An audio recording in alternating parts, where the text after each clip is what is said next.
de ar, né? Essa falta de ar aí, ela é ocasionada devido à dificuldade respiratória, né? Devido à troca gasosa aí, entrada...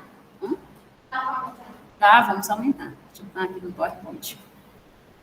Tá? Então, ó, né, a questão aí dessa diminuição da troca gasosa, né? João sente mais o quê? Fadiga, como você disse? Cansaço e dor no peito, né? Essa dor no peito, você tem crises sucessivas de asma? Foi o que parece, se eu tinha, essa pandemia não tinha. Graças a Deus. Eu tive a pandemia, não quis essa. Pronto. Então, esse processo aí...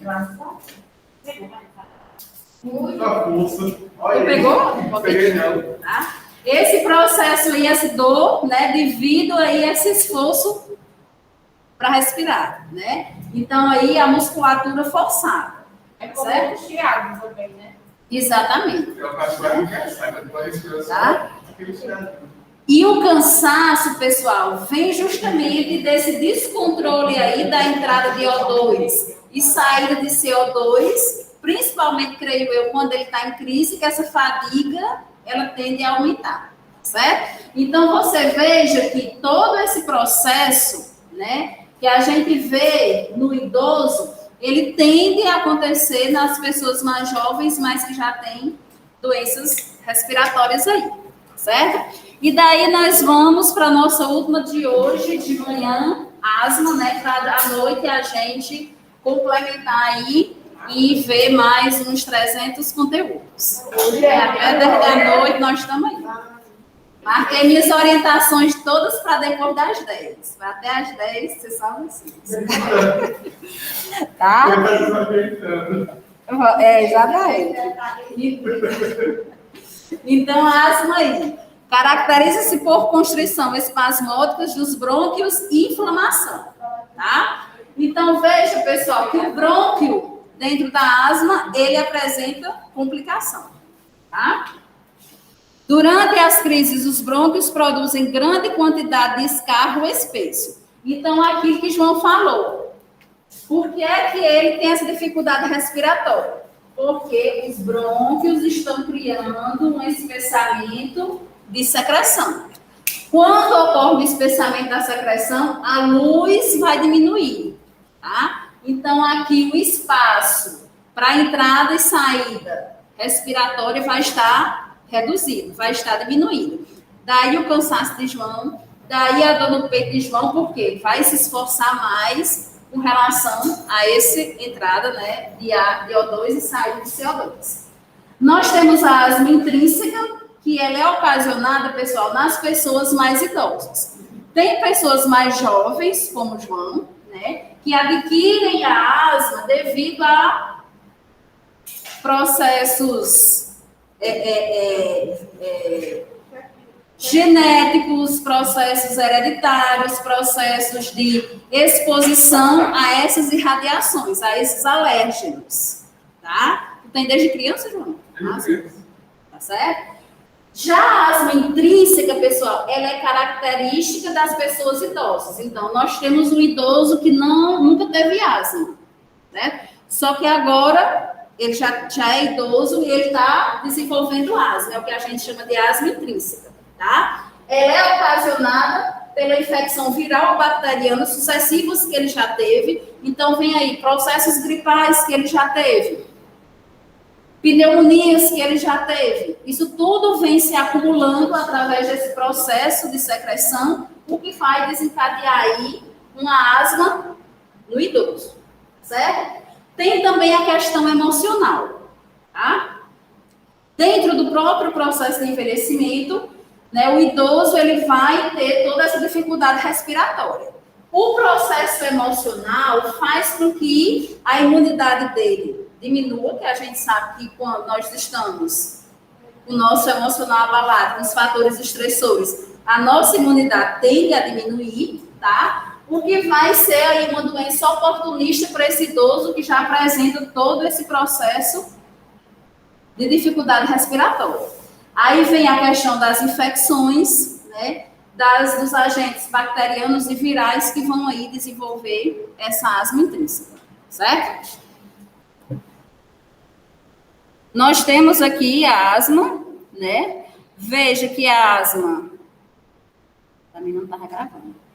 Veja que a asma, ela tem o mesmo processo da bronquite crônica, tá? Onde a secreção, ela vai diminuir a luz dos brônquios. Então, a asma, ela acontece a nível de brônquios e bronquíolos, assim como a bronquite crônica. Ok? E daí, nós temos a questão aí dos sibilos, né? Como sintomatologia aí da asma, tá?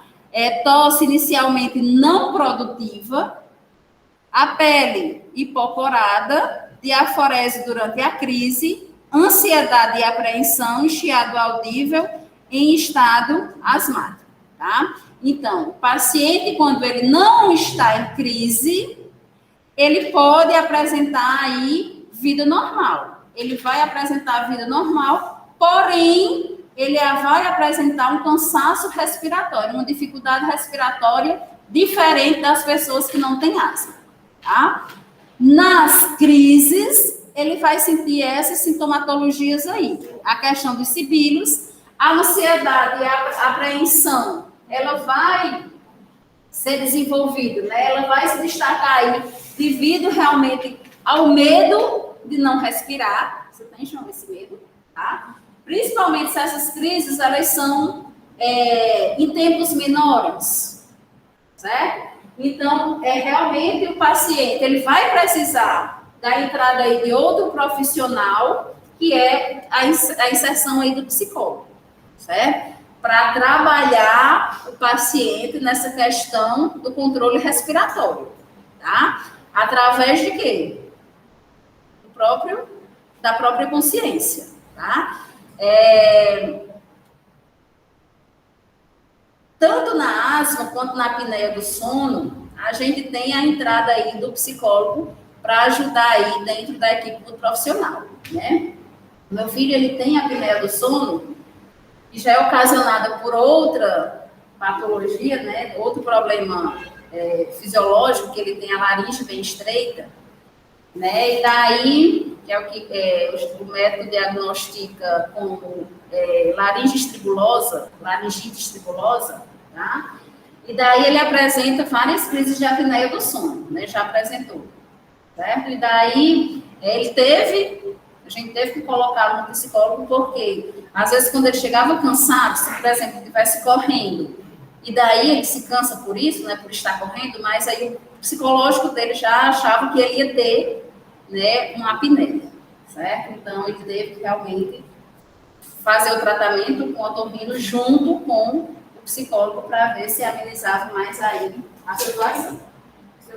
Isso, né? E já que eu já estou falando dele, né? Aí o bichinho bom que só, curado, né? Ele ia fazer a cirurgia e daí não precisou mais fazer, porque o Covid, tudo voltou. Então, já estamos iniciando depois de 2 anos de tratamento com ele e agora a gente está voltando do início, né? Por causa da Covid. Totalmente assintomático a Covid dele, né? Mas... Tá? Então, assim, o psicólogo aí nesse processo, principalmente naquela pessoa que tem crises sucessivas de asma, ele é um profissional que vai ajudar bastante aí na questão dessa sintomatologia.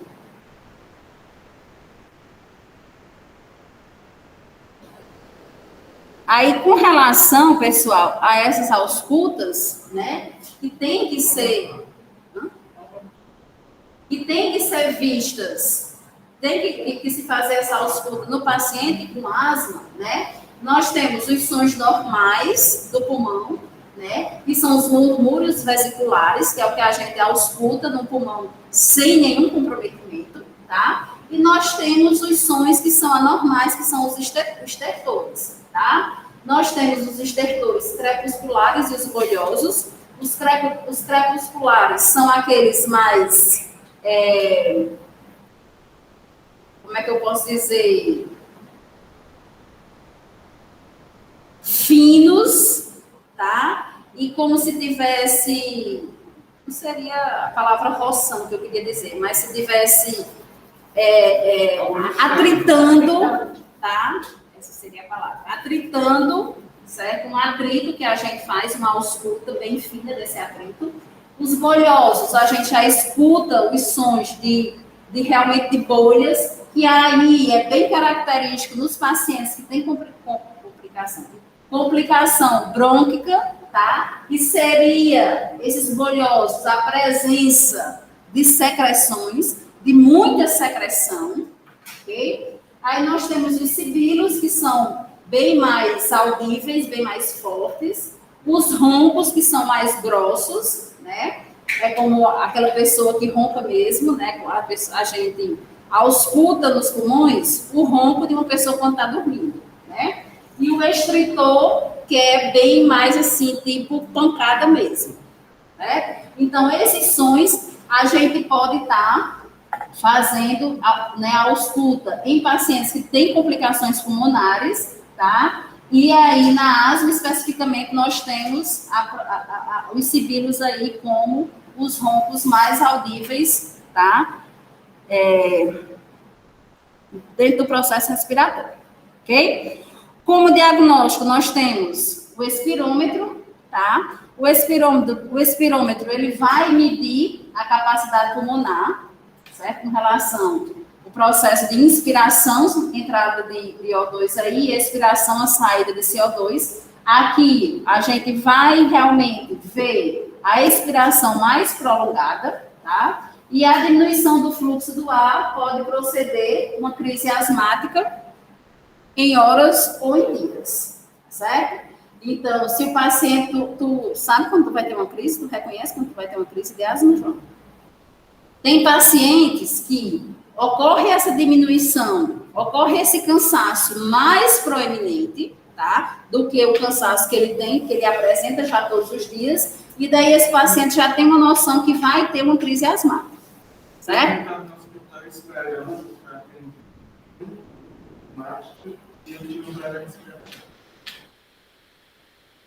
Isso antes da Covid. Quando tinha 9 minutos. E o tratamento, pessoal, evitar broncoespasmos, né? Isso melhora o processo respiratório e a questão dos medicamentos aí, certo? Com relação a esses broncoespasmos, pessoal, eles vão, tá? Muitas vezes, dificultar a questão da ausculta, certo? Então, pacientes que estão aí no início da asma, no início, e não foram diagnosticados com asma, muitas vezes esses broncoespasmos dificultam chegar-se a esse diagnóstico aí, certo? Tranquilo, pessoal, todos? Pessoal de casa também tranquilo? Ok, tranquilo.